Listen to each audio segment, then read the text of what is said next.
নমস্কাৰ মই নবকুকে আপোনালোক সকলোকে স্বাগতম জনাইছো লৈ আহিছো এটা ডাঙৰ খবৰ মাদ্ৰাসাত গৌৰৱ গগৈ জন্মদিন পালনৰ বিৰুদ্ধে এতিয়া প্ৰতিবাদ কৰা হৈছে বিধায়ক নুৰুল হুদাৰ পুত্ৰলিকা দাহ কৰি প্ৰতিবাদী কাৰ্যসূচী ৰূপায়ণ কৰিছে একাংশই মাদ্ৰাসাত বাৰ্থডে পাতি এতিয়া দল সংগঠনৰ ৰুখত পৰিছে বিধায়ক নুৰুল হুদা গৌৰৱ গগৈ জন্মদিন উপলক্ষে মাদ্ৰাসাত দুৱা মেহফিল কৰা হৈছিল আৰু তাৰ বিৰুদ্ধে এতিয়া গৰজি উঠিছে একাংশ সংখ্যালঘু মুছলমান মাদ্ৰাসাত গৌৰৱ গগৈ জন্মদিন পালনৰ বিৰুদ্ধে প্ৰতিবাদ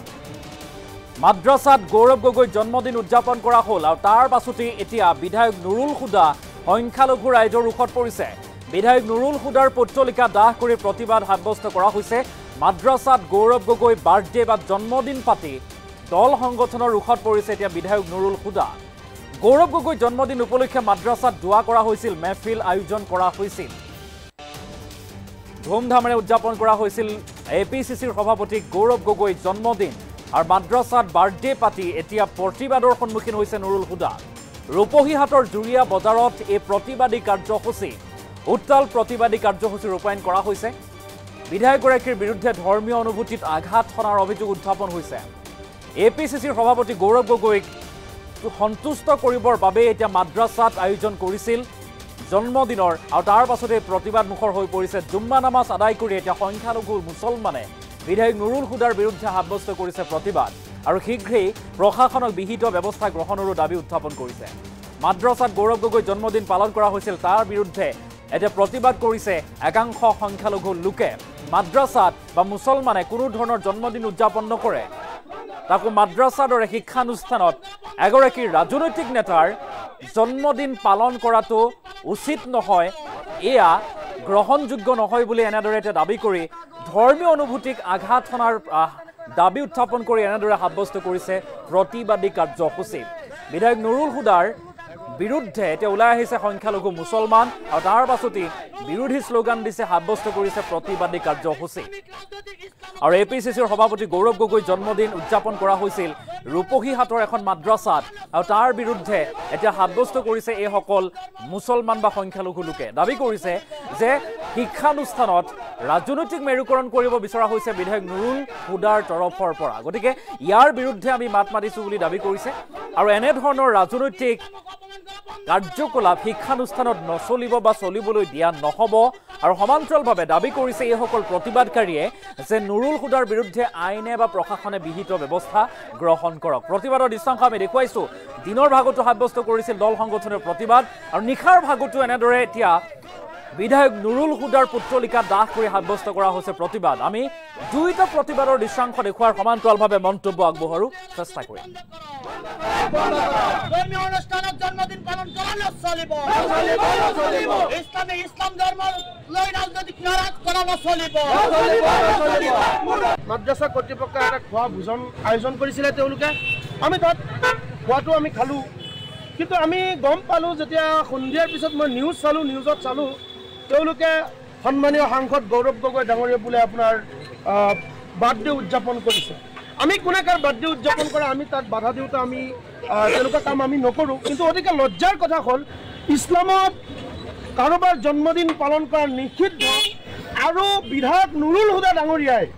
তেওঁ সেই অনুষ্ঠানত উপস্থিত থাকি দুৱা লোৱাৰ পিছত ইয়াত বিভিন্ন ধৰণৰ মানুহ আছিল আৰু প্ৰত্যেকটো দল সংগঠনৰ মানুহ আমি ঐক্যবদ্ধভাৱে দুৱা অনুষ্ঠানত উপস্থিত আছিলোঁ কোন যুক্তিত তেখেতে তাত মুছলমানক ব্লেকমেইলিং কৰি পেলাই মছজিদৰ ভিতৰত ৰাজনীতি কৰিছে মছজিদৰ ভিতৰত ৰাজনীতি তেখেতে কৰাৰ কাৰণ কি উত্তৰ লাগিব মই যোৱাকালি এটা মোৰ ফেচবুক যোগে পোষ্ট কৰিছিলোঁ মাদ্ৰাসাৰ কৰ্তৃপক্ষই যদি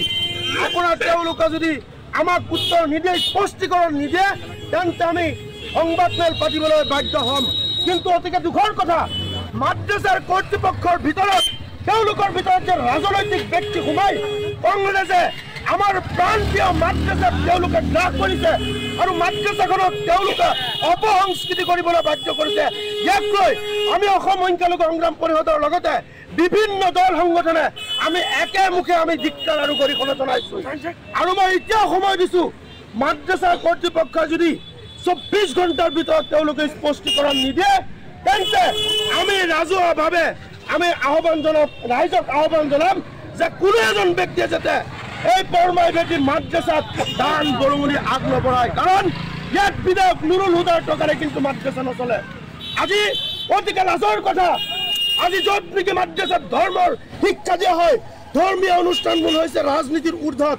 আৰু সেই ধৰ্মীয় কোন যুক্তিত কংগ্ৰেছৰ চালাচা মুণ্ডা আৰু বিধায়ক নুৰুল হুদা ডাঙৰীয়া তাত গৈ পেলাই ৰাজনীতি কৰিছে ইয়াৰ উত্তৰ আমাক লাগিবই 2026 চনৰ কাৰণে তেওঁলোকে যোজা চলাই মছজিদ মাদ্ৰাছাত সোমাই তেওঁলোকে ৰাজনীতি কৰিছে কিন্তু 5 বছৰত কেইদিন গৌৰৱ গগৈ ডাঙৰীয়াৰ তেওঁলোকে জন্মদিন পালন কৰিছে বিগত 5 বছৰত আমি জন্মদিন পালন কৰা দেখা নাই কিন্তু ডিলিমিটেশ্যন হোৱাৰ পিছত বিভিন্ন ঠায়ে ঠায়ে বহুত বিধায়কক তেওঁলোকক দেখা পাইছোঁ সোমাই মছজিদ মাদ্ৰাছাত গৈ পেলাই ৰাজনীতি কৰিছে আমাৰ সংখ্যালঘু ধৰ্মীয় মুছলমান মানুহখিনিক তেওঁলোকে ব্লেকমেইল কৰিছে মুছলমানক কালি মাদ্ৰাছাত সোমাই বিধায়ক নুৰুল হুদা কংগ্ৰেছে ব্লেকমেইল কৰিছে এই ব্লেকমেইলৰ প্ৰতি উত্তৰ আমি ৰাজপথ অৱৰোধ কৰি পেলাই কৰিম আমি ধৰ্মীয় অনুষ্ঠানবোৰ কোনো এটা ৰাজনীতি দলৰ হাতত বিক্ৰী হ'ব এই কাণ্ডক আমি তীব্ৰ বাহাৰে গৰিহণা দিছোঁ আৰু মুছলমান মানুহবিলাকক আমাৰ নামাজী মানুহবিলাকক ধৰ্মৰ কামত জড়িত থকা মানুহবিলাকক মিছা প্ৰলোভন দি মিছা কথা কৈ তাত খতমে আম্বিয়া হ'ব বা খতমে কোৰাণ হ'ব ঠিক আছে ধৰ্মীয় অনুষ্ঠান খতমে কোৰাণ হ'ব খতমে আম্বিয়া হ'ব ঠিকেই আছে কিন্তু সেই অনুষ্ঠানত মাতি মানুহক মিছা কথা কৈ সি যি এটা তুষ্টিকৰণ আৰু মিছা প্ৰলোভনেৰে যি ৰাজনীতি কৰিছে এই ৰাজনীতিক আমি ভাৰতীয় জনতা পাৰ্টি ৰূপহী মণ্ডলৰ তৰফৰ পৰা ধিক্কাৰ জনাইছোঁ গৰিহণা দিছোঁ যাতে ভৱিষ্যতে নুৰুল হুদা ডাঙৰীয়াই আৰু মাদ্ৰাছাক লৈ কোনো দিন এনেকুৱা ৰাজনীতি নকৰে বা ধৰ্মীয় অনুষ্ঠান লৈ যাতে কোনো দিন এনেকুৱা ৰাজনীতি নকৰে তাৰ বাবে আমি নুৰুল হুদা ডাঙৰীয়াক সকীয়াই দিছোঁ আৰু আমি এটা কথা ক'ব বিচাৰিছোঁ যদি নুৰুল হুদা ডাঙৰীয়াই এনেকুৱা কাৰ্য ভৱিষ্যতে কৰে আমি ৰূপহীহাট সমষ্টিত নুৰুল হুদাক প্ৰৱেশ নিষিদ্ধ কৰিম বুলি আমি ৰূপহীহাট মণ্ডলত ৰূপহী মণ্ডল ভাৰতীয় জনতা পাৰ্টিৰ তৰফৰ পৰা আমি সকীয়াই দিছোঁ আৰু নুৰুল হুদা ডাঙৰীয়াক কৈছোঁ আপুনি যদি এনেকুৱা ৰাজনীতি কৰে আপোনাৰ ৰূপহীহাট সমষ্টিত প্ৰৱেশ নিষিদ্ধ হ'ব